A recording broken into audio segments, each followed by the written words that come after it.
Praise the Lord. Isang magandang gabi po sa atin lahat, mga minamahal mga kapatid. At today is Wednesday at ito po ang inyong lingkod, Pastor Jude Cortez from San Pablo City, Laguna. At ito po ang ating online Bible study every Wednesday and Friday. Ito, 7:30 to 9 o'clock. Purihin po ang Panginoon. Salamat sa Diyos at sama-sama po muli tayo. Tawagin nyo na ang inyong mga kasamahan sa bahay, asawa, mga anak, kapitbahay. So, purihin ang Panginoon at ang panalangin ko po ay naway kayo nasa mabuting kalagayan at kayo ay puno ng pagpapala ng Panginoon. So, purihin ang Panginoon. Thank you, Jesus.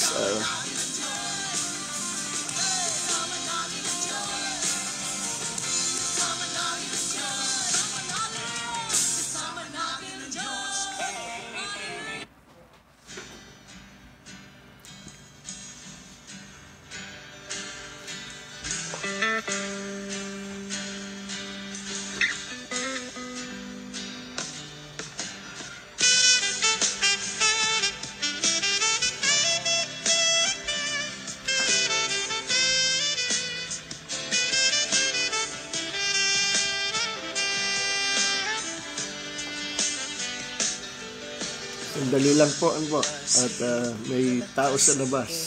Magsisimula na po tayo. Wait lang po. Nais ko'y manang sa presensya mo, buong puso, buong lakas, isip at kaluluwa, Panginoon. minamahal kita. Ikaw ang aking buhay at pag-asang tunay. Sa bisig mo, Panginoon, ako ay hihimlay. Tamis ng iyong pag-ibig, nagdarama ay langit. Sa piling mo, Panginoon, kailan may di ka pagbabalik.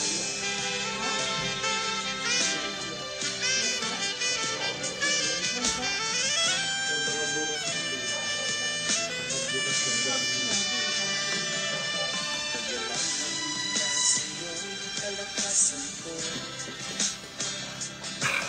nais di manahan sa presensya mo. So, purihin ang Panginoon at kamusta na po tayo lahat? Hindi ko alam kung sino po ang nauna. Medyo hinahina natin ating background music.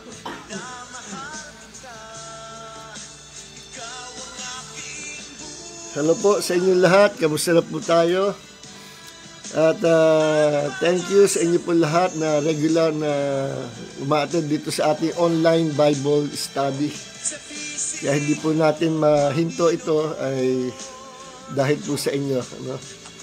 At sa mga kababayan natin na nasa abroad, mga OFW na nangangailangan ng salita ng Panginoon. So, thank you, Sister Iris. Blessed evening po. No? Sabi ni Sister Iris, with a big heart para kay Jesus. At Sister Nelby De Castro is watching. Thank you. God bless you, Sister Nelby, Sister Iris. Pagpalain kayo ng Panginoon. At si Mary Ann Alvarez, Sister Mean. Gusto na, Mean. At blessed evening po, Pastor Nes Cortez, Pastor Lily Cortez, and family. God bless you all po. Thank you, Mean. Gusto kay Brother Jojo. No? At, ayan. Si Sister Nida, Needs de Mesa. Good evening po, Pastor Jun, Pastor Lily, and family. Good evening din, Sister Needs, Sister Nida de Mesa. God bless you, Sister Nida. God bless you and your family. Pagpalain din si Eddie, si Ed, yung husband. At si Celia Baldubino. Thank you, Sister Celia. Good evening po, Pastor Jun, Pastora Lily. God bless po. Yan. Good evening, everyone. Shout ni Sister Needs de Mesa. At si Sister Vita Ontiveros. Good evening po, Pastor Jun, Pastora Lily. God bless po. God bless you too, Sister Vita Ontiveros. At Sister Hilda Panday Dazo, Blessed evening po, Pastora Lily. God bless you po. Pagpalain ka, Sister Hilda Panday Dazo. Regular natin kasama yung kapatid. Pagpalain ng iyong pamilya. Yan. At Sister Francisca Armamento. Sister Anseng, musta na? Good evening po, Pastora Lily. God bless po. God bless your family, Sister Anseng. Si Francisca Armamento. Yan. Thank you, kapatid. Sister Wilma Tumang. Good evening, Pastor. Good evening din sa'yo, Sister Wilma Tumang. Pagpalain ka ng Panginoon, kapatid. At syempre, Sister Ruby Rabino with a big heart for the Lord Jesus Christ. Matagal na po natin kasama yan. Sister Ruby, at yan ay nasa Middle East, ay nanonood regular ng ating Bible study. At ngayon, nandito na sa Pinas. God bless your family, Sister Ruby. Pagpalain kayo ng Panginoon. At,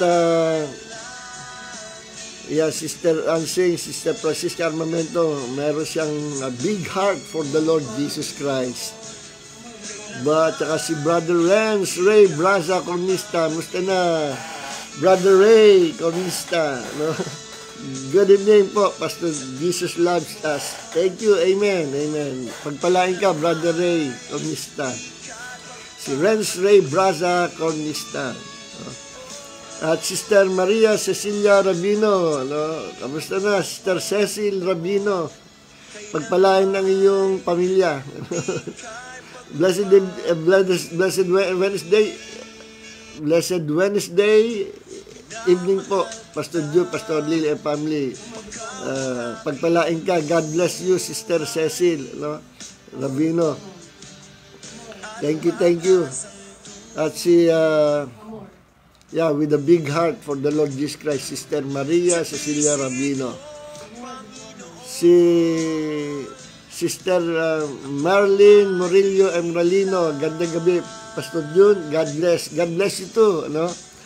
Nice to see you again, Sister Marlene Emralino.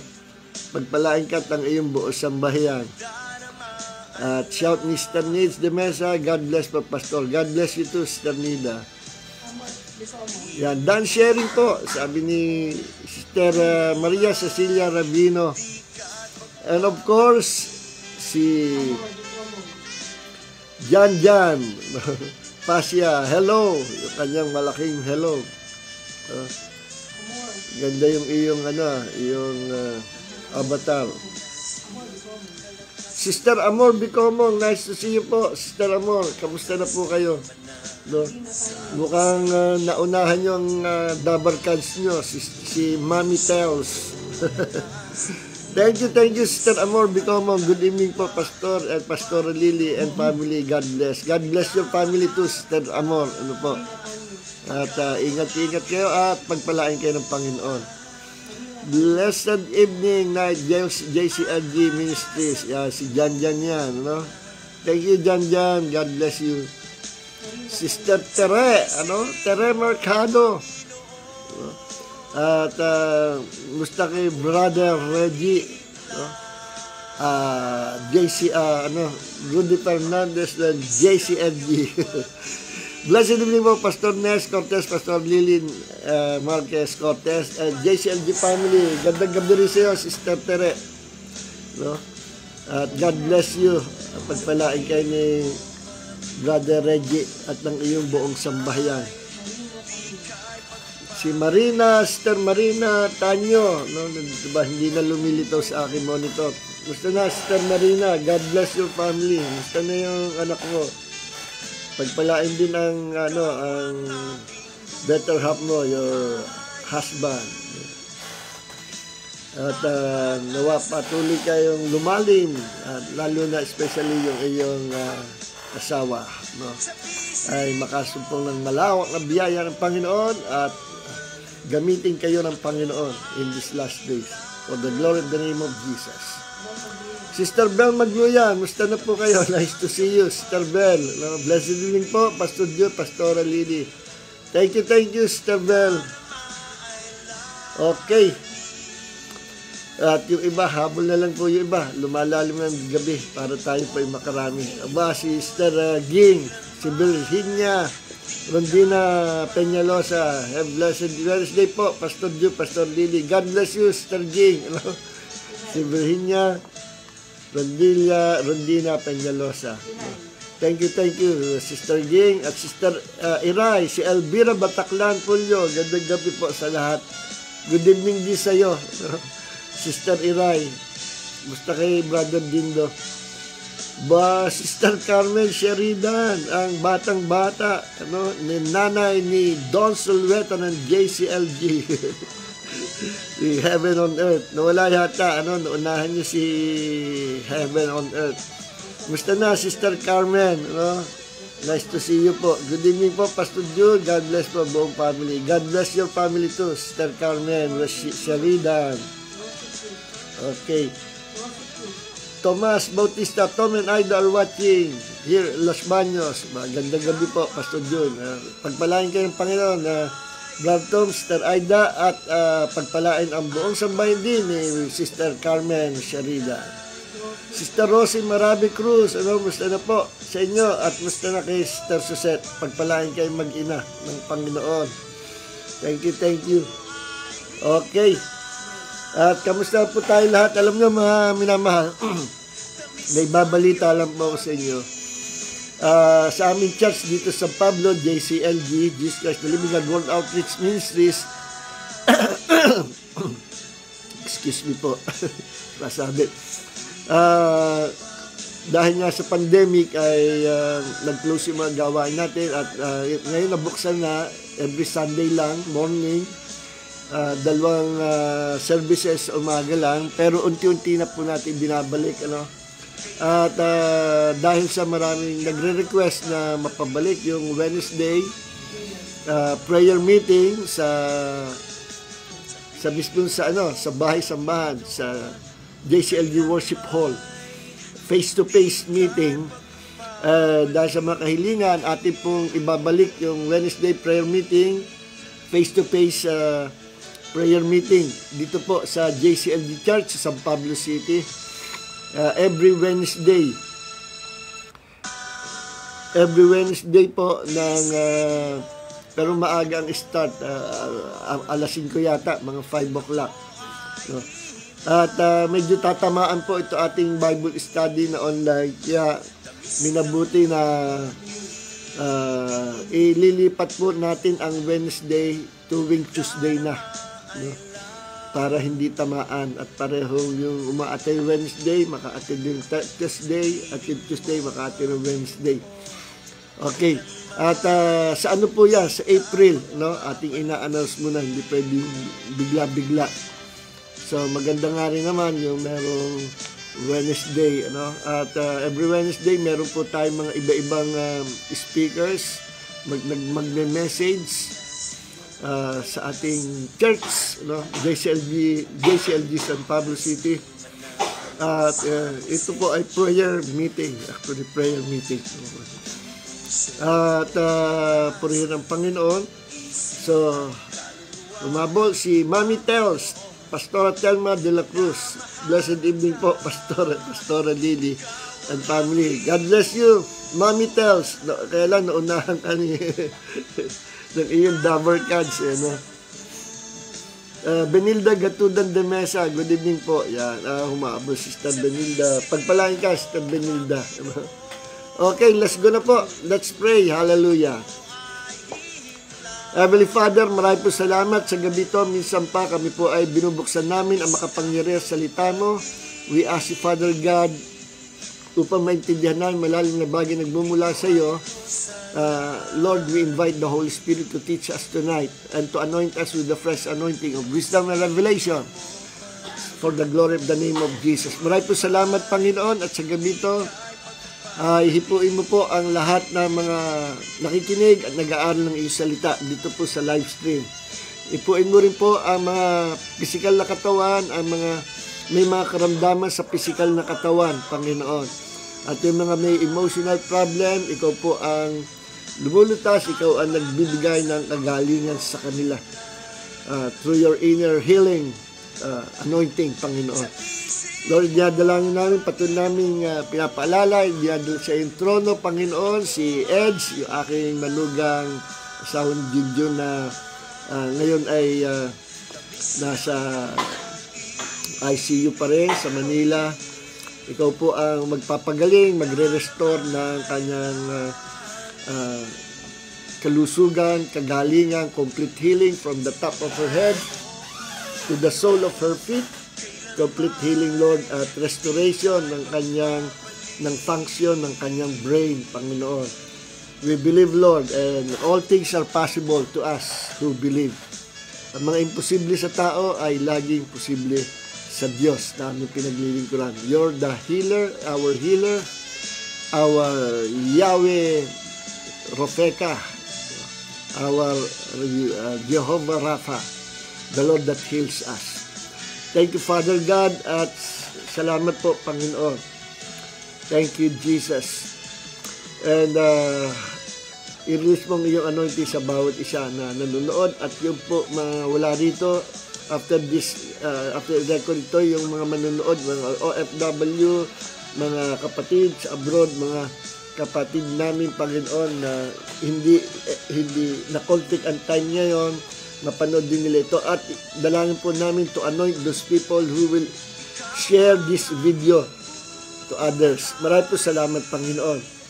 And all glory and honor belongs to our Lord God and Savior, Jesus Christ. Amen and amen and amen. So, purihin ang Panginoon. Thank you kay Pastor Luis Baldomaro sa kanyang eternal song, no? Habang buhay na, pati sa langit, ay nawa ating kantahin din yan. No? Dalawang kanta yan eh. Kasama natin Diyos at saka ikaw ang aking buhay. No? So, patayin natin itong isang monitor para makapokus tayo sa isa. So, kamusta na po tayo lahat? No? Convert natin sa Bible itong medyo bibilisan ko na po at medyo ginagabi na tayo. Buksan po natin ating Biblia sa 1 Corinthians chapter 13, ano? 1 Corinthians chapter 13. At alam nyo, ilang beses ko sinasabi, ilang beses kong sinisikap gawin na paikliin or shorten ating Bible study. Pero, ewan ko ba, ano? Itong ating calling sa Panginoon, calling and anointing, is to expound the Word of God. No? At nag-ooperate po tayo sa teaching anointing. That's why. Pero, sa biyaya ng Diyos, no, ay mangyayari naman po. According to God's perfect will. Okay. So, basahin po natin excuse me. 1 Corinthians chapter 13. Okay. Verse 13. You know? But now, faith, hope, and love remain. These three. But the greatest of these is love. Sa ngayon, now, ang pananampalataya, ang pag-asa, at ang pag-ibig ay nananatili sa ngayon. Ang tatlong ito nananatili. Subalit, ang pinakadakila sa tatlong ito, walang iba kundi ang pag-ibig, love. Bakit kaya love ang the greatest? Kaya title po nito, love, faith, hope, love, or understanding the relationship between faith, hope, and love. Ito po yung maintindihan natin sa gabi ito. Ang relationship, yung relasyon ng bawat isa. Pananampalataya, pag-asa, pag-ibig. Magkakakonekta po yan. Hindi yan nag-iiwanan at sama-sama yan na dapat nating maipamuhay. Ano po? Kasi napakahalaga nitong tatlong ito. Faith, hope, and love. Without these three things, hindi po tayo maliligtas. Hindi po tayo makaka-receive ng kapahayagan mula sa Panginoon at hindi tayo mapagpapala ng Panginoon with all the blessings of God in heavenly places. Okay. Now, meron lang akong sasagiin dito, ano? Kasi ang context ito, alam nyo itong, ang background nito, ang church sa Corinth ay church na mayaman sila sa spiritual gifts, no? Yung 9 gifts of the Spirit nag-ooperate sa kanila. Ano yun? Speaking in tongues, interpretation of tongues, prophecy, word of knowledge, word of wisdom, discerning of the spirits, gift of faith, gift of healings, and workings of miracles. So, marami silang gifts nagmamanifest sa kanila. Sinulatan sila ni Apostol Pablo. No? At tinuruan, at meron din naman ni-rebuke, meron din kinorek, may paalala, no? Yan ang sulat ni Paul sa Corinth. Kagaya ng paalala ni Paul, 2 beses sa church sa Galatia, na pinalalahanan sila na huwag kayong mabubuhay o lalakad sa pita ng laman. At isa niya yung mga gawa ng laman. Sabi niya, hindi nyo ba alam ang gumagawa ng mga gawain ito ay hindi magmamana ng kaharian ng Diyos. Naku, nakakatakot po yun. Kausap ni Apostol Pablo yung mga Kristiyanong totoo, mga born again Christian sa Galatia. Diba? Tapos sinabihan niya, huwag kayong mabubuhay sa laman. Ano? Ang nabubuhay sa laman, hindi magmamana o hindi makakapasok sa kaharian ng Diyos. Akala ko ba, once saved, always saved? Yun ang akala natin, ano? Pero salita ng Diyos, malinaw. Merong warning sa atin. Kahit pa tayo ay once saved, always saved, may warning pa rin. Ingatan natin ang kaligtasan na iniregalo at binigay sa atin ng Panginoon. At ang isa sa pag-iingat dyan ay yung pag-iwas natin sa mga gawa ng laman. No? Okay, ngayon, kaya dito sa Corinthians 1 Corinthians chapter 12, 13, 14, ay about the gifts of the Spirit, pero binalansin ni Paul, and also about love or the love of God. The highest kind of love. At sabi nga ni Paul, ang background dito, yung konteksto ng mga chapter nito, you can have all the gifts in the world. You can have all the gifts of the Holy Spirit. No? Pero kung kayo ay mabubuhay na karnal, kasi may pagka-baby Christian ang church sa Corinth, may pagka-karnal sila. Imagine, meron silang church member na inaasawa yung stepmother niya. Sabi ni Paul, alisin yung taong yan sa kalagitnaan nyo. Alisin yan. Ba't pinapaalis? No? Kasi ang kasalanan nakakahawa. No? Sandali po, nakalimutan ko patay ng electric pad at maingay yan sa video. So, pinag-iingat tayo kasi ang kasalanan nakakahawa. At meron niyang symbolic meaning sa sa Old Testament, yung leaven, levadura, no? Na sa seremonya ng pag-observe ng Passover, Sabat, ay ang bili ng Panginoon, kakainin yan, yung tinapay na walang lebadura. At kailangan sa bahay, walang mga nagkalat na mga lebadura or yung baking powder pampaalsa. No? Bakit? Kasi ang lebadura ay, ang symbolic meaning niyan ay kasalanan. At ang kasalanan nagpapaalsa, meaning lumalawak, nakakahawa. No?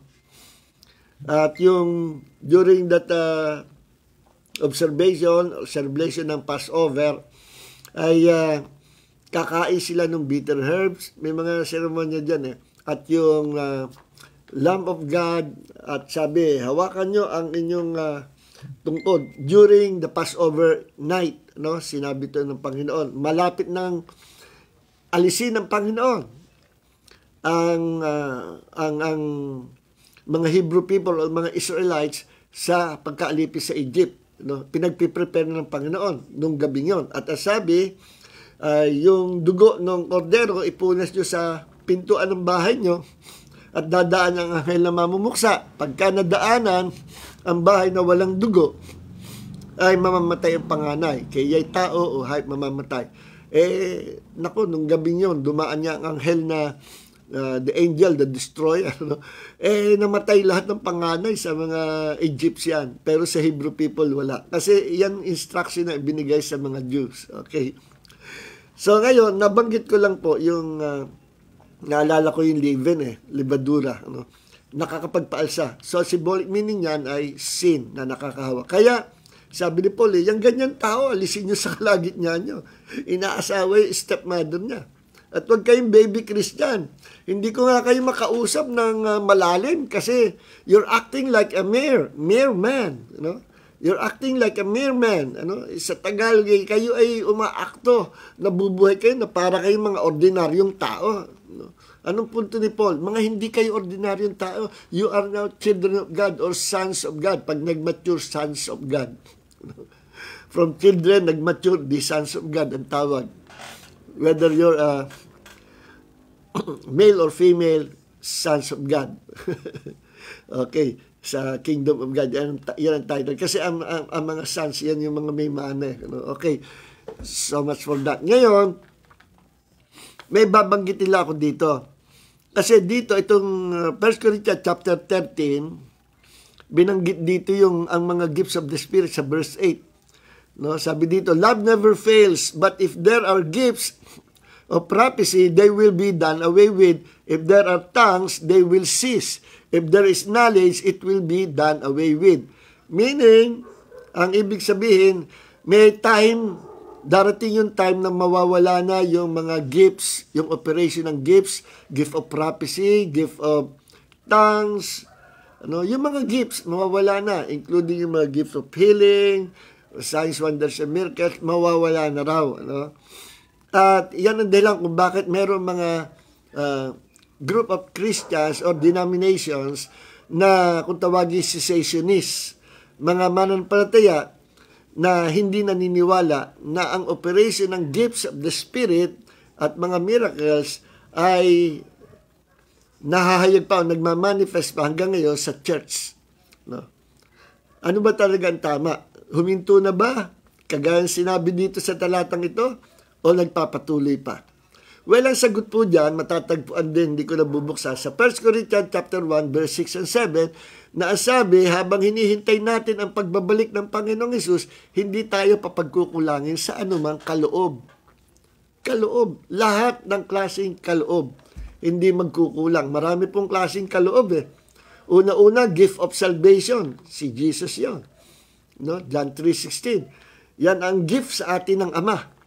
Ang gift naman sa atin ni Jesus sa church, ang regalo ni Jesus ay the fivefold ministry gifts. Apostle, prophet, evangelist, pastor, teacher. Wala din pong inaalis dyan. Walang nagkukulang dyan. Ang gift naman ng Holy Spirit, itong 9 gifts of the Spirit.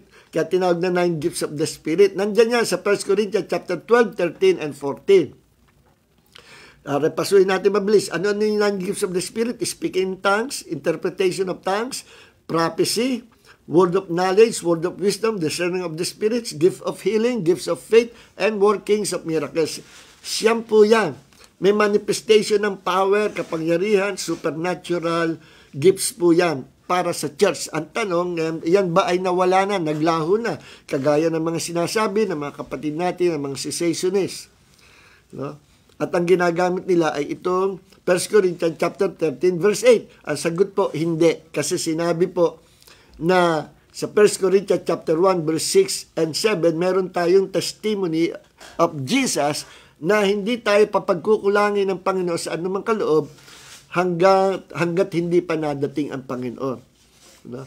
Habang hinihintay, while we're waiting for the coming of the Lord, hindi tayo, ang church, hindi magkukulang sa anumang spiritual gifts. No? Hindi po ako nagsabi niyan, ang Bible, ang salita ng Panginoon. At sinabi rin sa Romans 11:29 that the gifts, plural, the gifts and the calling of God are irrevocable. Hindi binabawi, hindi nagbabago, hindi lumilipas, hindi nawawala. Yan sinabi sa Romans 11:29. Ang kaloob, no, the gifts and the calling of God are irrevocable or never changes. No? Hindi nagbabago, hindi binabawi. No? Yun po ang ibig sabihin, Romans 11:29.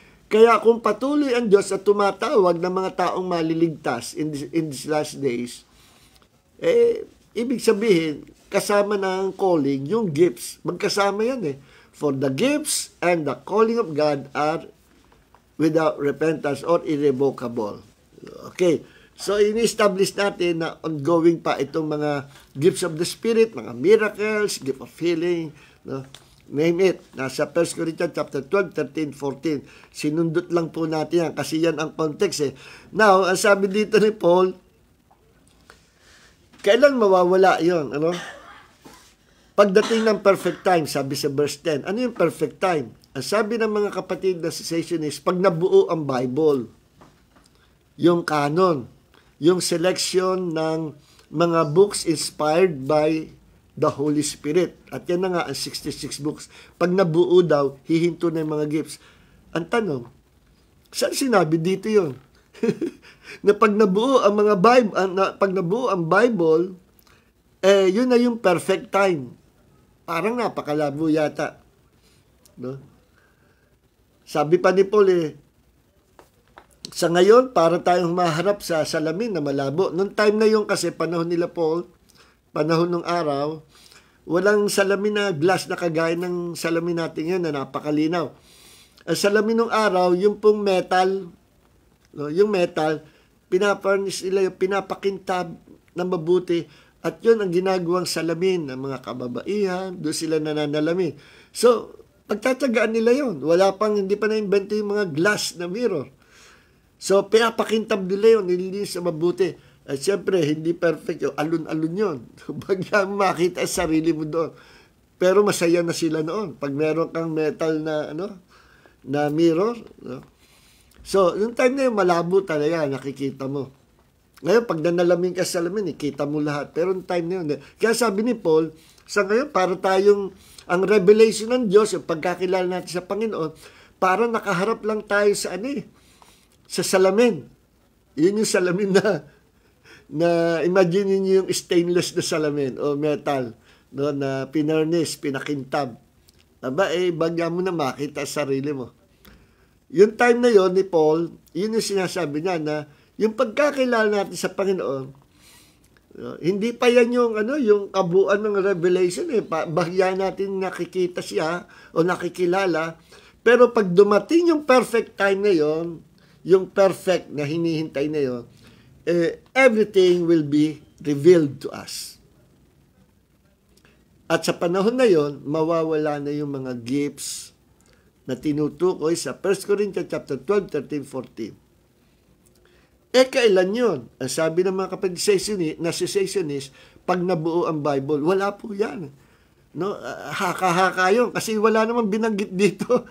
Si Paul na pag nabuo ang mga manuscript or Bible, pag na-compiled na yan, no? Wala At sabi ni Paul, sa ngayon, para tayong humaharap sa malabong salamin. No? Yeah, but verse 10, but when the perfect comes, the partial will be done away with. Verse 12, for now we see in a mirror dimly, but then face to face. Sa ngayon, yung pagkakilala natin sa Panginoon, parang humaharap tayo sa malabong salamin Hindi pa yan yung fullness ng revelation ng Panginoon, yung pagkakilala natin sa Panginoon. Hindi pa yan. May malalim pang revelation ng Panginoon. Naalala ko yung isang man of God nung na-caught up sa heaven, nakita niya, it's either sa visions or na-caught up siya talaga in the spirit sa heaven. Sabi niya, nakita niya yung trono ng God the Father, pero hindi niya makita ang itsura ng God the Father kasi saksakan ng liwanag. No? Sumisilakbo yung liwanag ng glory of God. Nakaupo sa trono ang Ama. At may mga seraphim na umiikot sa trono ng Ama, umiikot at walang patid. At sila'y nagsasabi, sumisigaw, Holy, Holy, Holy. 3 beses binabanggit yung holy. Then ulit-ulit, Holy, Holy, Holy. Umiikot sa trono ng Ama. At sabi niya, kaya pala, binabanggit yung Holy, Holy, Holy. Kasi na-amaze yung mga seraphim. Imagine, ang tagal ng kasama ng Diyos ang mga seraphim, mga cherubims, mga angels of the Lord sa heaven, mga heavenly creatures, ang tagal ng kasama. Pero na-amaze pa rin sila. Kasi kada umiikot sila doon sa trono ng Ama, may nakikita sila na revelation sa side ng Ama, o pag-ikot, another side na naman, another revelation, nare-reveal sa kanila. Then pag-ikot, meron na namang mayamang revelation na nire-reveal ang Diyos kung sino siya. Then pag-ikot ay meron na namang another na revelation.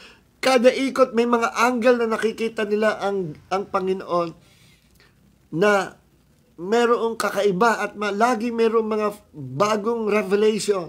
Hindi na uubos. Ganyan ang ating Diyos, hindi mo masusukat ang ating Panginoon. Kaya, ang tagal na yun sa heaven, amazed na amazed pa rin sila. How much mo, tayo kaya Akala natin, kilala natin ang Panginoon. Nako, bahagya pa itong knowledge natin. Pagdating natin sa presence ng Diyos, everything will be revealed to us. Okay? Kailan yung time na yon? Sabi ni Paul,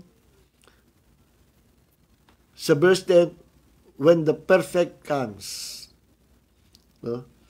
At sabi sa verse 12, para tayong humaharap lang sa ngayon at present sa malabong salamin. Pero pagdating ng araw na yon, when perfect comes, makikita natin ang face to face. But then, face to face. Ito pong word na face to face, ginamit na ito sa Bible eh. Saan nyo naalalang ginamit ang word na face to face? Ginamit ito nung makipag-usap ang Diyos kay Moses sa loob ng tent. At sabi, ang Panginoon nakipag-usap kay Moses face to face sa loob ng tent. So, ibig sabihin, pag siya face to face, ito ay tumutukoy sa presence ng Diyos na makikita mo ng harapan. Kailan mangyayari yun? Nangyari na ba yun? Hindi pa. Bakit? Nasa langit na ba tayo? Anyways, buo naman ang Biblia. Meron ng Bible. Pero nakikita mo at nakakausap mo ang Diyos face to face. Nakita mo na ba ng iyong mata ang Panginoon? Kailan natin makikita ang Panginoon? Pagdating natin sa heaven. So, yung perfect na sinasabi dito, na pag dumating yung perfect na yun, ay pagdating natin sa heaven. At lahat ng gifts, hindi na natin kailangan. Ano namang gagawin ng gift of healing sa heaven? Wala namang may sakit doon. Anong gagawin ng speak in tongues doon? Kaharap na natin Panginoon. Anong gagawin doon ng prophecy? Meron na tayong fullness of God's revelation. So, useless ang 9 gifts of the Spirit sa heaven. Yan yung sinasabi ni Paul. At sabi ni Paul, aabutan niya yon, yung panahon na yon. Pag siya'y nasa presence ng Panginoon. Kung ito ang tinutukoy dito yung pagkabuo ng Bible, nako, nagkamali si Paul sa sinabi niya na aabutan niya yung panahon na yon. Na everything will be revealed to him. Hindi niya na inabot. Bakit? Namatay ka agad si Paul. Kailan nabuo ang Bible? Kailan na nabuo ang Bible? Matagal nang patay si Paul. So, ibig sabihin, yung perfect na yon na tinatawag, hindi yung pagkabuo ng Bible kasi inabot na nga ng pagkamatay si Paul. Hindi na niya inabot yung sinasabing will be revealed face to face kung yun yung Bible, hindi na inabot ni Paul. Sablay yung prophetic word ni Paul na aabutan niya. Pero sumablay ba si Paul? Hindi po. Bakit? Hindi naman yung Bible ang tinutukoy ni Paul. Ang tinutukoy niya, makikita niya face to face at magkakaroon ng fullness of knowledge, hindi parang nakatingin sa malabong salamin, pag nasa presence ng Diyos. At si Paul, Apostle Paul, nandun na ngayon sa presence ng Panginoon. Natupad sa kanya. Okay. Itong sinabi dito na para tayong nakatingin sa malabong salamin, ito yung time natin ngayon. Bakit? Ang key verse ay verse 13. Ito yung topic natin. Excuse me po. Ano sabi sa verse 13? Sa ngayon, itong time natin ngayon, sa ngayon. Hindi pa nagra-rapture, hindi pa nagsa-second coming, hindi pa uma-appear si Jesus, hindi pa bumabalik si Jesus. So, itong verse 13 na ito yung ngayon, yung time natin ngayon. No? Ito yung tinutukoy ni Paul at present. Yung time niya noon, at sakop din yung time natin ngayon. At kung hindi pa babalik ang Panginoon, ang makakabasa nito, sakop din sila nito. But now, faith, hope, and love remain. These three. But the greatest of this is love. Okay. Sa buhay natin ngayon, habang hinihintay natin ang pagbabalik ng Panginoon, kailangan mabuhay tayo maging matatag sa pananampalataya. Kailangan mabuhay tayo na patuloy na naglilingkod ng tapat. Let us continue to serve God faithfully with our whole heart. No? Seryoso talaga. No? Habang hindi pa siya dumarating. At magpakatatag tayo mga kapatid Meron tayong kalaban habang tayo nabubuhay sa pananampalataya sa mundo ito, may kalaban tayo. Si Satanas at ang kanyang hukbo. Maraming hukbo si Satanas, mga demon spirits, mga fallen angels. Iba ang fallen angels, iba ang demons. Parehong tropa ni Satanas yan. At kung meron siyang army, meron siyang air force, meron siyang hukbo, meron din naman tayo. No? Huwag kayong matatakot. Meron tayo. Kakampi natin, number 1, kakampi natin ang Diyos. At tayo mismo ay hukbo, mga army ng Diyos dito sa lupa. At meron din tayong mga kakampi na Air Force, yung mga angelic beings sa itaas. At yung iba sa atin ay parang mga Marines, parang mga Navy SEAL, Special Force ng Panginoon. At tinutukoy ko po, yung iba sa atin ay may calling na apostles, prophets, no? Iba naman evangelists, iba pastor, iba teacher. So, we are God's mighty army, no? Dito sa lupa at maging sa langit. Okay, now, kaya dapat magpakatatag tayo. Bakit? May kalaban tayo. 24 hours for 7 days. Every day, 24/7, under the attack tayo ni Satanas. Hindi nyo lang alam, ano? Kala nyo walang attack si Satan. Hindi lang makapenetrate sa atin yung mga fiery darts of the evil one. Yung mga nag-aapoy na palaso ni Satanas, target, paana ng paana sa atin. Hindi naman makapasa. Bakit? Meron tayong shield of God. The Lord is our shield and our salvation. Kaya hindi tumatama yung mga palaso na yan. Eh kung hindi tayo pinoprotektahan ng Panginoon, patay na tayong lahat ng mga Kristiyano. Bakit? Because the devil hates us so much. Bakit hate na hate tayo sa Satanas? Because when God created man, He created man in the image and likeness of God. Kaya pag nakikita niya ang tao, nakikita niya si Satanas tao, selos na selos, nandoon yung kanyang envy, pride, and jealousy. Sapagkat ito pong ganito kalagayan natin, created in the image and likeness of God, ito yung ninanasan ni Satanas noon pa. Tayo very special sa harapan ng Diyos. Tao lang ang sinabihan sa Bible na created in the image and likeness of God. Ang mga angels po, hindi sila nilikha ng Diyos in the image and likeness of God. Hindi. At mas mataas ang kalagayan ng tao. Yes, nasa Bible naman po. Bakit? Why? Bakit? Because we are now the body of Christ. Hindi naman dapat pagtalunan, pero pinagdidebatihan niya. Sino ba mataas? Ang tao o ang anghel? Nung tayo ay sinners pa, hindi pa tayo naboborn again, anak pa tayo ng diablo, mas mataas ang mga anghel sa atin. Mas mataas nga si Satanas at mga demonyo sa atin. Winawasi-wasan tayo. At ang kapantay natin, animal kingdom, minsan. Yes, may mga tao parang nabubuhay na hayop eh. Pumapatay, rape, kung ano nung ginagawang masama. Pero once ang tao ay nakabalik sa Diyos, through the Lord Jesus Christ, ibinabalik, nire-restore siya ng Diyos sa mataas na posisyon. Gana sinabi sa Psalms chapter 8 verse 5 and 6 na ano ang tao na nilikha mo siya na mababa lang ng kaunti sa Diyos. Yan ang kalagayan natin. Kaya sabi ko doon sa mga nagdidebate, ano ba mataas ang anghel o tao?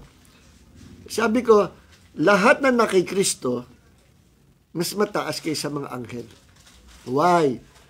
Ang tanong lang ito, pangalawang tanong ito, sino ba mataas, si Jesus o mga angels? Mas mataas siyempre si Jesus. Nasa Book of Hebrews yan eh. No? Mas mataas si Jesus kay Moses, mas dakila si Jesus kay Moses, mas dakila si Jesus sa mga anghel. No? Ang mga anghel maglilingkod sa kanya. At inutusan pa ng Ama ang mga anghel, let all the angels of the Lord worship Him, worship Jesus. Okay, see? Bakit inutusan amang sambahin si Jesus? Because Jesus Christ is God. He is truly God. So bakit mas mataas tayo kaysa mga anghel? Tayong mga nakay Kristo, ang tinutukoy ko, mas mataas sa mga anghel. Kasi we became part of the body of Christ.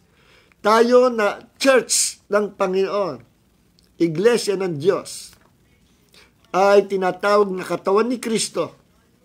At tayo sa Colossians chapter 1 verse 18, Jesus Christ is the head of the body. Ang katawan na walang ulo, patay. Kaya nilarawan ng Panginoon ang relationship ni Jesus sa atin habang tayo connected kay Jesus, serving Him faithfully, tayo po ay nasa mataas na kalagayan. And positionally, right now, Ephesians chapter 2, verse 5 and 6, we are now seated together with Christ in heavenly places. See, yun ang sinabi. Kasama natin ang Panginoon sa posisyon in heavenly places, seated together with Christ in heavenly places. Okay. Now, balik tayo dito po sa... Kaya nga yun siya, sabi ko, magpakatibay tayo habang naglilingkod ko sa Panginoon. Salamat at problema, ang i-attack ni Satanas sa atin para po tayo manghina, para tayo ay mawala ang focus natin kay Jesus, kung ano-anong temptation, kung ano-anong attack ang gagawin. Pero huwag kayo madidistract. Just focus the eyes of your faith on the Lord Jesus Christ.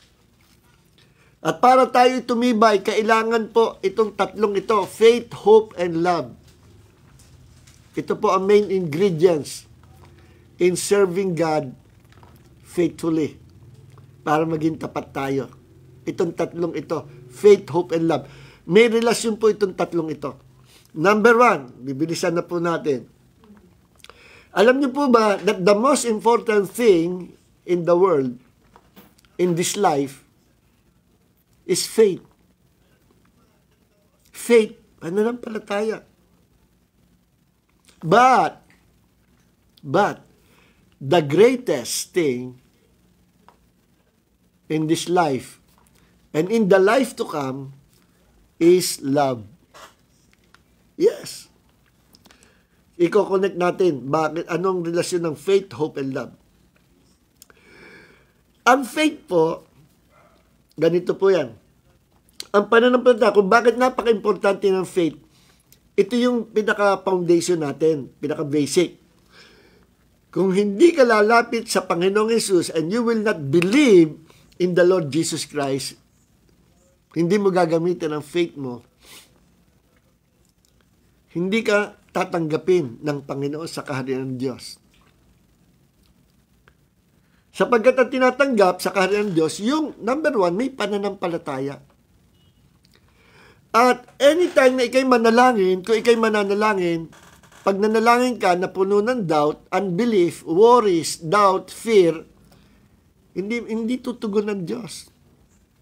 Kasi lahat ng iyang kalaban ng faith. Those are enemies of faith. Ano yung kalaban ng faith? Doubt, unbelief, worries, fear, pag-aalinlangan. Kalaban niya ng pananampalataya. Kaya sabi sa Hebrews chapter 11 verse 6, kaya nga, therefore, those who will come to God must believe, faith, must believe that He is. Lahat ng lalapit sa Diyos, kailangan siya ay gamitin niya ang kanyang pananampalataya. Siya ay manampalataya na ang Diyos ay siyang Diyos nga na makapangyarihan sa lahat. Believe that He is. He is the only one true God. Believe that He is. Those who will come to God must believe that He is. And He is the rewarder of those who diligently seek Him. So yung mahanap, yung lumalapit sa Diyos na may pananampalataya, ay bibigyan ng Diyos ng reward. Bibigyan ng Diyos ng reward. At kadalasan, yung reward niyan, reward in the life to come. Sa next life natin. We always receive blessings from God sa present life natin. Pero yung reward na naghihintay sa atin sa next life natin. Pagdating natin sa presence ng Panginoon. So, importante ang faith. Hindi tayo makalalapit sa Diyos without faith. Kaya the most important thing in the world, in this life, is faith. Lahat ng tao dapat magkaroon ng pananampalataya. At huwag magyabang ang mga atheists. Sapagkat ang destiny ng mga atheists, walang duda, they will be thrown into the lake of fire. Bakit? Wala silang pananampalataya.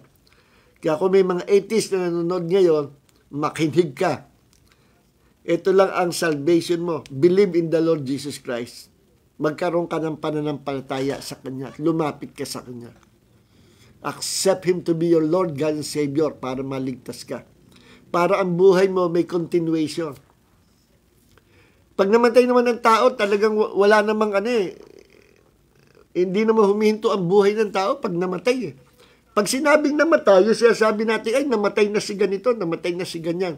Ang namatay lang, physical body. But the real man in that body, lumipat sa kabilang mundo. Sa mundo ng mga patay. At kung yung taong yun ay hindi na nampalataya sa Panginoong Hesus, wala siyang faith, nandun siya sa mundo ng mga patay, doon sa hell. In the very heart of the earth, doon sa kadaliman ng mundo natin, nandoon po ang hell. Then maghihintay siya ng judgment day sa pinaka-final na panahon. Magkakaroon ng Great White Throne Judgment. At lahat ng mga espiritu, kaluluwa na nasa impyerno, nasa hell, will be thrown into the lake of fire. Na yun ang final destiny ng tao. Day and night, they will be tortured there sa lake of fire. At yun ay nilikha ng Diyos ang lake of fire for the devil and his angels and his demons. Nadamay lang ang tao. Yun ang final destiny ng walang tagapagligtas. Ganyan kahalaga ang faith in the Lord Jesus Christ. Without faith, God will not accept us. Without faith, we cannot enter into the kingdom of God. So para makapasok sa kanan Diyos, we need to believe the Lord Jesus Christ. Every time we pray, we must pray by faith. Kasi yan ang ating passes sa kaharian ng Diyos. Yan ang ating visa. Kung mag-abroad ka sa Amerika, kung saan, kailan visa, yan ang ating visa. No? Alam nyo, ang paglapit sa Panginoon, every time we pray para tayo, pumikit ka lang, mag-pray ka, nandoon ka na sa trono ng Ama, ang bilis. Pero hindi lahat nakakapasok sa trono ng Ama. Sa throne room of the Father, hindi lahat. Ang nakakapasok lang doon at didinggin ng Diyos, yung merong pananampalataya. Kahit pray ka ng pray with prayer and fasting, pero kung wala kang faith, hindi ka makakapasok sa kaharian ng Diyos. At ang prayer mo, hindi pakikinggan ng Diyos. Only those prayer with faith ang tatanggapin ng Panginoon. Parang ganito po yan. Pupunta ka sa Amerika o sa Canada, you need a passport. Number 1, passport. Ano pang kailangan mo? Yung passport dapat magkaroon ng visa. Tatakan ng embassy o ng immigration ang visa. So, dalawang kailangan. Hindi lang sapat ang passport. Ang dami may passport kaso kung yung passport walang visa, papunta ka Amerika, na-denied ka, di walang visa. May passport ka, makakapasok ka ba? May passport, walang visa. Di hindi.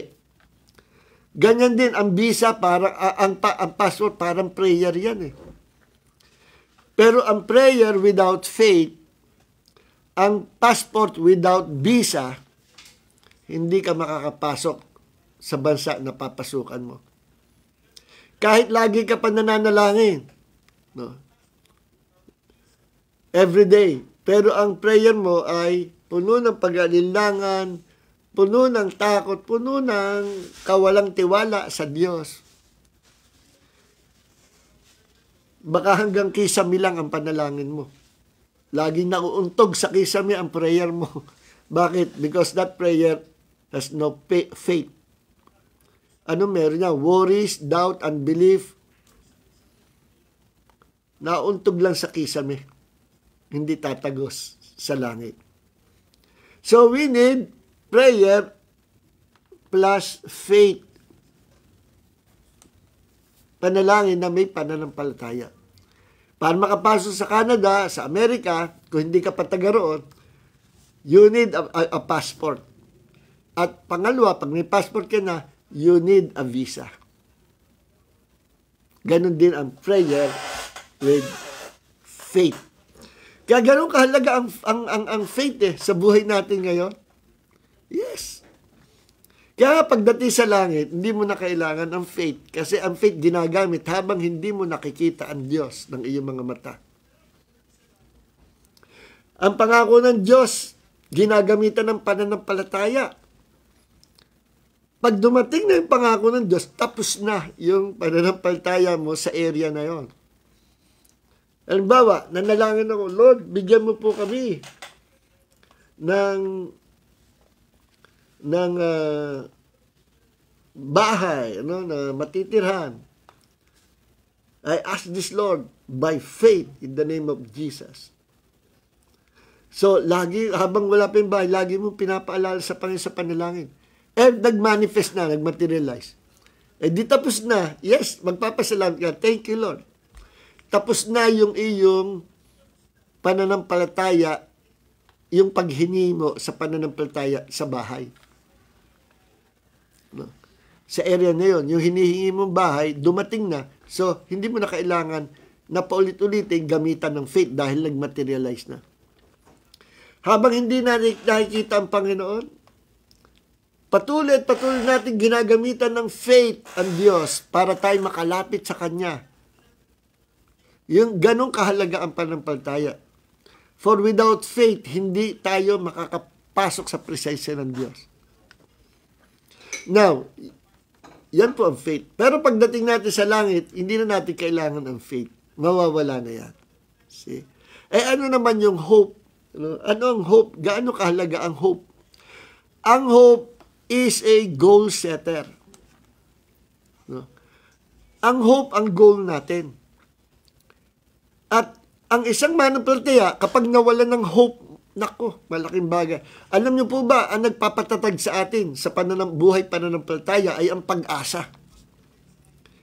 No? Ang nagpapatatag sa atin sa panahon ng kahirapan ng buhay, yung hope, yung pag-asa na ipinunla ng Diyos sa puso natin.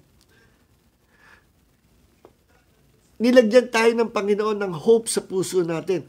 At yung hope niya, yan yung target, yan yung goal natin. No? Kaya tayo ay naglilingkod ng tapat sa Panginoon kasi ang goal natin is to serve God faithfully sapagkat ang goal natin hanggang sa katapusan ng buhay natin ay tayo po ay nasa Diyos at in the end, tayo ay tangkilikin ng Diyos sa kanyang kaharian at literal, tayo ay nandoon sa presensya ng Diyos sa buong eternity. At mangyayari yan because God shed His hope or fill our hearts with His hope. Yung hope na yan, mahalaga. Kaya ang tao, alam niyo bakit may mga nagsusuicide ng mga tao? May nagpapakamatay? Nawala totally yung hope. Yung kabataan lalaki, worship leader sa church, no? Musician, nagpaawit Sunday, kinabukasan Monday, natagpuan, nagbigti. Bakit gano'n? Ay Kristiyano. Dahil sa isip niya, iniwan siya nung girlfriend niya.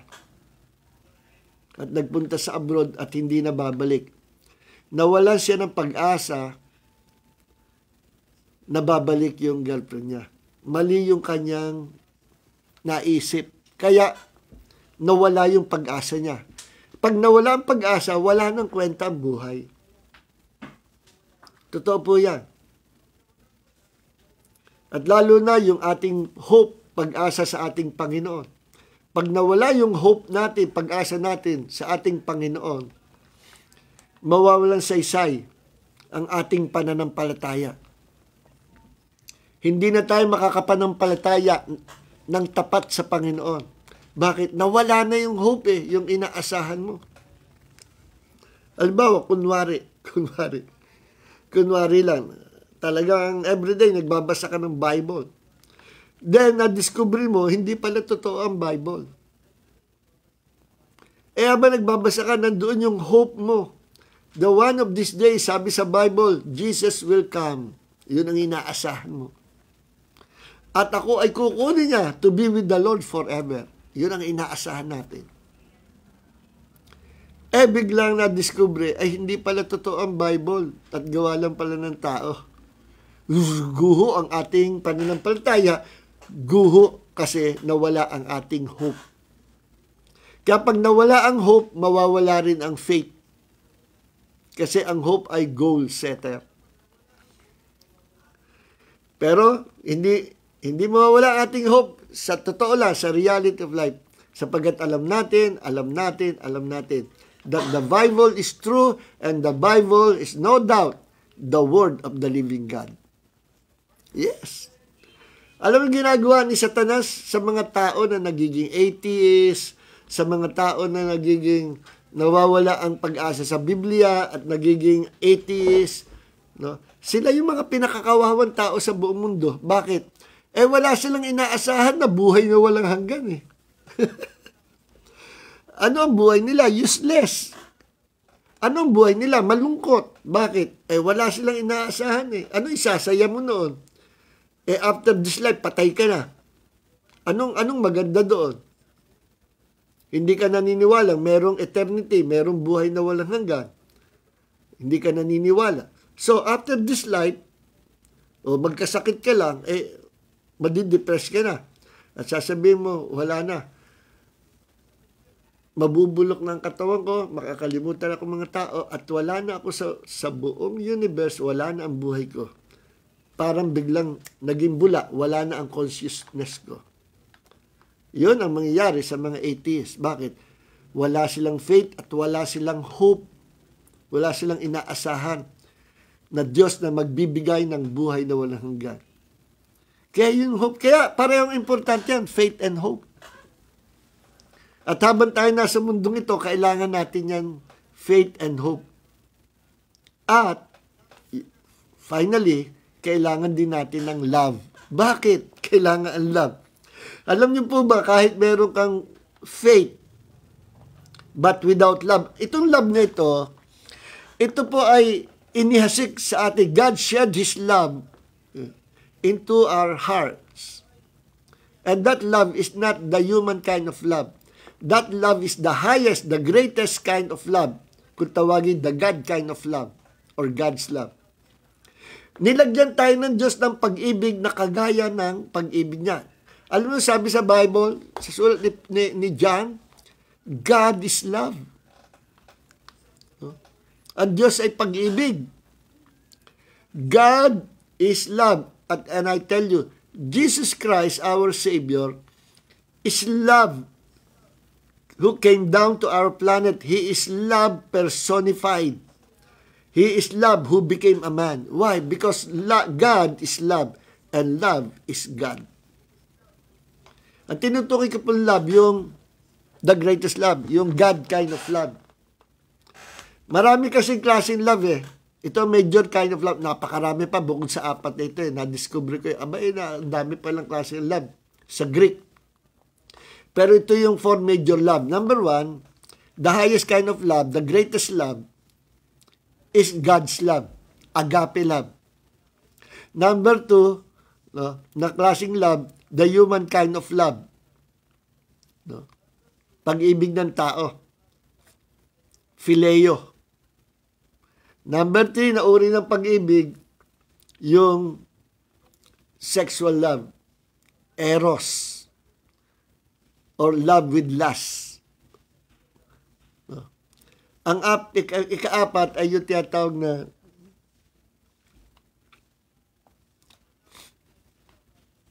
ano nga ba yung ikaapat?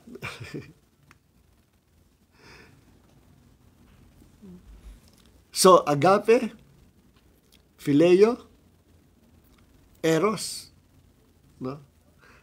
Storge, S-T-O-R-G-E, storge. Yung pag-ibig mo sa pamilya, pag-ibig mo sa kapatid, sa kaibigan, storge. At hindi lang ganyan ang pag-ibig ng Diyos. Ang God's love is eternal love.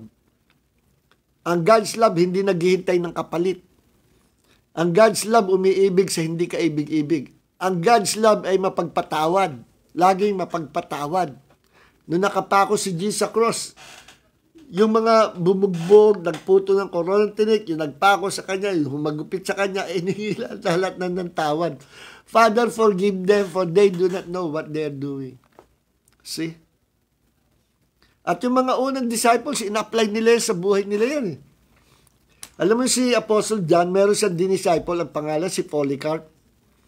Si Polycarp, nung hinuli dahil sa pangalan ng gospel, itinali sa poste at sinilab, sinunog. At habang siya nasusunog, sumigaw siya at sinabi niya, Panginoon, patawarin mo sila na gumawa sa akin ng ganito. See? Masasabi mo ba yun? Nasusunog ka na? Pag wala kang God's love, baka sinabi mo, sumpain kayo, pagmumultuhan ko kayo. Babalik ako. At makakarma kayo. Hindi ganun eh. Ang mga tao may God's love, they can forgive those people who hurts them. People, mga tao na ginawa siya masama, siniraan siya, name it, kaya niyang patawarin. Kasi meron siyang God kind of love. The highest kind of love. Agape love. Ang Diyos ang author niyan. At ang mga tunay na Kristiyano, meron niyan. Pag wala ka niyan, naku, malungkot ka. Pag wala kang God kind of love, I tell you, kapatid, hindi ka patutoong ipinanganak sa kaharian ng Diyos. Sapagkat ang acid test, kung isang tao ay talagang na born again o pinanganak sa kaharian ng Diyos, meron siyang God's love, agape love. Tingnan nyo, sabi sa 1 John chapter 3 verse 14. We know that we have passed out of death into life. Alam natin na tayo ay lumampas na, tumawid na tayo mula sa kamatayan, lumipat na tayo sa buhay. Meaning, we already have, at present, we have now eternal life from God. Because, ito ang acid test at palatandaan that you already have eternal life. And after this life, mabubuhay ka forever. Itong palatandaan. Sino yun? Ikaw ba ito? Yung mga taong yan, ito yan. Because we love the brethren or we love the brothers and sisters. The one who does not love remains in death. Lako. Yung mga tao hindi nagpapatawad, mga tao na hindi nabubuhay, hindi lumalakad sa pag-ibig, hindi sila totoong Kristiyano. Hanggang ngayon, sila ay nananahan sa kamatayan. Yan yung sabi dito sa 1 John chapter 3 verse 14. Kaya ang acid test, malaman mo kung isang tao ay talagang Kristiyano, anak ng Diyos, at merong eternal life, kung meron siyang pag-ibig. Tingnan nyo sabi sa 1 John chapter 4 verse 7. Beloved, let's love one another, for love is from God. Everyone who loves has been born of God and knows God. Mga kapatid, tayo magsipag-ibigan sa isa't isa. Sapagkat ang pag-ibig ay sa Diyos. At ang lahat ng umiibig ay ipinanganak sa Diyos o ipinanganak sa kaharian Diyos. At nakakakilala sa tunay na Diyos. Sino yun? Yung merong agape, God's love, sa puso niya. See? Kaya makikita yung seryoso, mahalaga itong love eh. Because God is love. No? Ito, verse 8, 1 John chapter 4, verse 8, the one who does not love does not know God. Ang taong hindi marunong umibig, hindi nakakakilala sa Diyos. Bakit? Because God is love. Ang taong hindi marunong magpatawad sa nagkasala sa Kanya, hindi nakakakilala sa Diyos. Bakit? Because God is love.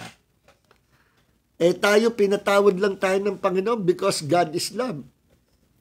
At in-apply niya ang pag-ibig sa atin. Kaya tayo, dati kaaway ng Diyos, ang tawag nga sa atin sa Ephesians chapter 2, children of wrath. Anak ng kagalitan ng Diyos. We are children of the devil. No? Before na tayo ay ipinanganak sa karin Diyos, before na makilala natin si Jesus, we were children of the devil. Past tense. But now, we are children of God. And if children of God, we are now joint heir together with Christ. Lahat na minana ni Jesus, minana na rin natin. Okay? So, ngayon, meron pang isang talata na ako'y babasahin. Galatians 5 verse 6. Ito sabi, Galatians chapter 5 verse 6. For in Christ Jesus neither circumcision nor uncircumcision For in Christ Jesus neither circumcision nor uncircumcision means anything. Ito na. But faith working through love. Sa King James, faith worketh by love, or faith works by love. Meaning, may kapangyarihan lang ang ating pananampalataya kung ito ay may kasamang pag-ibig. Bakit? Sapagkat ang kagaya nito, parang bumili ka ng sasakyan, brand new car. Pero kung walang gasolina, walang krudo, walang gas, yung kotse mo, wala namang diferensya, pero walang gasolina, hindi tatakbo. Dahil ang magpapatakbo sa kotse mo na bagong bili ay ang gasolina na ikakarga mo. Ganon din tayo mananampalataya. Kahit sinasabi natin, we have faith in the Lord Jesus Christ and we are true believers of Christ. But if you're not living in the love of God, walking in the love of God, wala kang pag-ibig sa Diyos, wala kang pag-ibig sa kapwa, useless yung sinasabi mong ikay tunay na mananampalataya. Kahit sabi mo pa na born again ka and you accepted the Lord. Pero kung hindi ka umiibig sa Diyos, sa kapwa, useless ang faith mo. Sapagkat para ka may kotse na bago, walang diferensya, pero ayaw umandar. Bakit? Walang gasolina. Ganon din ang ating pananampalataya. May katuturan lang ang ating pananampalataya kung sasamahan natin lagi ng pag-ibig sa Diyos. Pag-ibig sa Diyos. Pag iniibig mo ang Panginoon, magre-reflect yan sa horizontal relationship natin with other people. Ang umiibig sa Diyos, umiibig din sa mga kapatid, sa kapwa-tao. Ang hindi marunong umibig sa kapwa-tao, hindi marunong magpatawad, that means hindi rin niya iniibig ang Panginoon. At hindi niya naintindihan na siya ay isang araw pinatawad din ng Diyos. At mabigat yon. Mark 11:25. Kung hindi niyo patatawad yung mga nagkasala sa inyo, hindi niyo patatawarin, hindi rin kayo patatawarin ng inyong amang nasa langit. At yan po ang kasama, tandaan niyo yung Lord's Prayer. Sa pinakahuli, yan, binigyan ng Diyos sa emphasis, kaya nasa huli. And forgive us our trespasses as we forgive those who trespass against us. Kasi kapag hindi namin pinatawad yung mga nagkasala sa amin, hindi rin kami patatawarin ng Diyos na aming sinampalatayanan. Kahit manampalataya ka pa sa Panginoon, pero kung wala kang pag-ibig, useless ang faith mo. Yan din yung sinulat ni Paul sa mga taga-Corinth. Kahit sagana kayo sa mga gifts of the Spirit, sa power, anointing, pero kung hindi kayo lumalakad sa pag-ibig, useless. Nag-i-speak in tongues ka, pero hindi ka lumalakad sa pag-ibig, para ka lang batingaw na maingay. So ano pa ang very close relationship ng faith, hope, and love? Ang nagpapatakbo sa faith, sa panampalataya ay ang pag-ibig. At ang tunay na umiibig sa Panginoon, sabi sa John, chapter 14, verse 21, sino yung mga tunay na umiibig sa Panginoon? Ang dali sabihin, ako umiibig ako sa Panginoon? Paano mapapatulan umiibig ka sa Panginoon? Ito po ang sagot, John chapter 14, verse 21.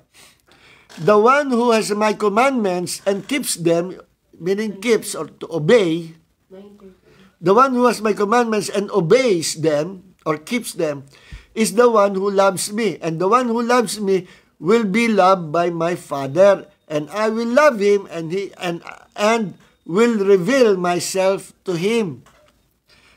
Paano malaman na ikaw ay nabubuhay sa pag-ibig? Sa pag-ibig. Simple lang. Kung ikaw ay sumusunod lagi sa Panginoon. Yan palatandaan. If you always obey God's commandments, then you are walking in the love of God. At sabi, ang sumusunod sa kautusan ng Panginoon, iibigin ng Ama. At sabi ni Jesus, at iibigin ko rin siya. Hindi lang yon. At ako'y magpapakahayag sa Kanya. Sino po sa inyo ang gustong pagpakahayagan ng Diyos? Makilala niyong lubos ang Diyos, and even the secret things of God's kingdom, even the secret things of God will be revealed to you. Sino sa inyo? Ako gusto ko yun. Maging yung mga nakatago sikreto ng Diyos, i-reveal sa akin, I like that. Sinong pagpapakahayagan ng Panginoon? Yung lumalakad sa pag-ibig. I will reveal, I will manifest myself to them who keeps my commandments. See? At hindi pa yan. Sa verse 23, inulit yan ni Jesus. Jesus answered, said to him, if anyone loves me, he will follow my word, and my Father will love him, and we will come to him and make our dwelling with him. Yun daw sumusunod sa kautusan ng Panginoon, sila yung tunay na nabubuhay sa pag-ibig ng Diyos, sila yung tunay na nagmamahal sa Panginoon, yung sumusunod sa kautusan ng Panginoon. At kung magkagayon daw, ibigin siya ng Ama, ibigin tayo ni Jesus, at si Jesus, together with the Father, will dwell in us. Mananahan ang pangako ni Jesus sa mga susunod sa salita ng Diyos. Mananahan ang Ama, mananahan si Jesus sa ating katauhan, sa ating katawan. So we have these two divine persons, the Father and the Son. Plus, 1 Corinthians chapter 3 verse 16, 1 Corinthians chapter 6 verse 19, we are now the temple, the dwelling place of the Holy Spirit. This body is the temple of the Holy Spirit. So, meron tayong tatlong persona na nananahan sa ating katauhan, sa ating katawan. God the Father, God the Son, Jesus, and the Holy Spirit. So, mga kapatid, bakit tinawag na, but the greatest of this, ang pinakadakila sa tatlong ito, faith, hope, love, ang pinakadakila ay ang pag-ibig. Why? Simple lang. Sa next life natin, pagdating natin sa langit, hindi na natin kailangan ng faith. Bakit? Harap-harapan na makikita natin ang Diyos. Hindi mo na rin kailangan ng hope. Bakit? Ang inaasahan mong makapangyarihan Diyos, lantaran na. We will see Him face to face. We will talk to Him face to face. Ano pang kailangan ng faith dyan? Ang faith kailangan lang. Pag hindi mo pa nakikita yung sinasampalatayanan mo. So everything na bigay ng Diyos, kaloob, even the gifts of the Spirit, will disappear, will cease in heaven. Pagdating ng Panginoon, will be caught up in the air, dadali tayo sa langit. At hindi na kailangan ang gifts of the Spirit, hindi na kailangan ang faith, hindi na kailangan ang hope. Pero sa buong eternity, kasama natin ang Diyos, still kailangan natin ang pag-ibig ng Diyos. The atmosphere, even the air that we will, lahat pati hangin na hihingahin natin is air of love. The atmosphere in heaven is the atmosphere of God's love. And heaven is full of God's love. Why? Sapagkat nandun ang Diyos. Because God is love. See? At hindi mawawala ang pag-ibig. Mawawala ang faith, mawawala ang hope. Pero ang pag-ibig mananatili hanggang sa buong eternity. Alam niyo po ba ang permanent na tirahan natin? Hindi naman heaven eh. Sabi sa Book of Revelation, sabi ni Apostle John, nakita ko ang heavens and earth disappeared. Napawi. Babaguhin ng Diyos ang lahat. At gagawa ang Diyos ng bagong langit. Gagawa ang Diyos ng bagong mundo. Doon sa bagong mundo, doon tayo titira. Sabi ni Apostle John, and I saw the earth, the new earth, coming down from heaven. A perfect place for us. Wala nang kamatayan. No? Makakasama natin ang Diyos sa buhay na walang hanggan. Makikita natin ang ating Diyos, ang Ama, si Jesus, the Holy Spirit, sa buhay na walang hanggan. Wala nang katapos sa ating buhay. At hanggang doon sa kabilang buhay, sa next life natin, mararanasan natin ang fullness of God's love. Because that place is so filled and flooded with God's love because God is there and God is love. No wonder kung ba't sinabi sa 1 Corinthians chapter 13 verse 13, but the greatest of this is love. So hanggang dito na lang po mga kapatid, no? So, at isa pa, mabanggit ko sa inyo, alam niyo po ba ang sabi ni Jesus dito sa John chapter 15, every branch in me that does not bear fruit, He takes away, and every branch that bears fruit, He prunes it so that it may bear more fruit. No? At inulit yan ni Jesus sa verse 6 ng John chapter 15. If anyone does not remain in me, he is thrown away like a branch and dries up. And they gather them and throw them into the fire and they are burned. Ano yung sanga ng puno ng ubas na pinuputol at tinatapon sa apoy para masunog? Yung sanga daw na hindi nagbubunga. I am the vine, verse 5, and you are the branches. The one who remains in me and I in him bears much fruit. For apart from me, you can do nothing. So, kagaya tayo ng mga sanga ng puno ng ubas, pag hindi tayo namunga, puputulin tayo, itatapon tayo sa apoy. The fire of hell. Ano yung bunga na tinutukoy dito? That fruit is the Christ-like character. And that fruit is God's love dwelling in us, manifesting through us. Nabubuhay tayo, nagmamanifest ang God's love sa ating katauhan. And we become like Jesus. So yung bunga na tinutukoy dito na napakahalaga sa Diyos is the Christ-like character. And that Christ-like character is God's love manifesting through you, through us. Kaya pag hindi tayo nabubuhay sa pag-ibig, hindi tayo nagbubunga, delikado, we might lose our salvation. Malinaw ang salita ng Panginoon. So hanggang dito na lang mga minamahal at sa kailan ba April 3 ba, Mami Tells? April 3, ito pong Wednesday natin, magiging Tuesday na. Tuesday Bible Study. Same time, 7:30. At yung Friday, mananatili pa rin po yung Friday. So, starting April 3, instead of Wednesday ang Bible study, ay magiging Tuesday. Ano po? Starting April 3. Pero yung Friday, wag muna natin galawin. Diyan pa rin po yan.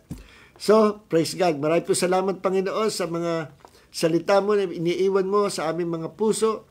Thank you, Father God, sa mga kapahigan na inireveal mo sa amin sa gabi ito. Kung ano ang relationship ng tatlo, faith, hope, and love. Maraming po salamat. We give all the praises, all the glory, and all our worship to the Lord Jesus Christ now and forever. And may the grace of Jesus and the love of the Father and the fellowship of the Holy Spirit be with you all. In Jesus' name, amen. Don't forget to like this video kung kayo na-bless. And don't forget to share this video. Kayo po yung mga evangelists of the Lord. Share this video to others. I-post nyo kahit saan. No? The Word of God is free. Okay? Shalom at pagpalain po kayo ng Panginoon sa Friday po ulit.